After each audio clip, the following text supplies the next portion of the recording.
আসসালামু আলাইকুম। আমি এবাদের নতুন চেয়ারম্যান হয়েছি এলাকার ভোট পেয়ে।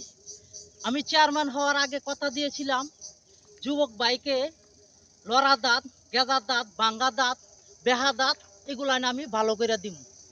আর গ্রামের মা ও বোনেরার কথা দিয়েছিলাম বুসা ডেক, কানা ডেক, ভাঙ্গা ডেক, বেহা ডেক এগুলো আমি ঠিক করে দিব। যুবক ভাইয়ের কথা দিয়েছিলাম আডু ভাঙ্গা, ফাও ভাঙ্গা, হাত ভাঙ্গা, ডেনা ভাঙ্গা এগুলো আমি ভালো করে দিব। আরে চেয়ারম্যান সাহেব, আপনার মাথা ব্যথা ঠিক আছে কিনা? এই বাট আমি এই এলাকার নতুন চেয়ারম্যান, আমি কি পাগল না ছাগল? এটা তো আমি মানলাম, কিন্তু আপনার কথাবার্তা তো ঠিক নেই। আর অনেক ডিজিটাল যুগ, আমাদের নতুন সরকার নতুন কাজ দিয়েছি, এই জন্য আমাদের নতুন প্রজেক্ট পেয়েছি, তাই এইগুলো আমরা কাজগুলো কইরা দিব। ও, সরকারের কোনো কাজ নেই, এইরকম কাজ দেয় নাকি মানুষকে?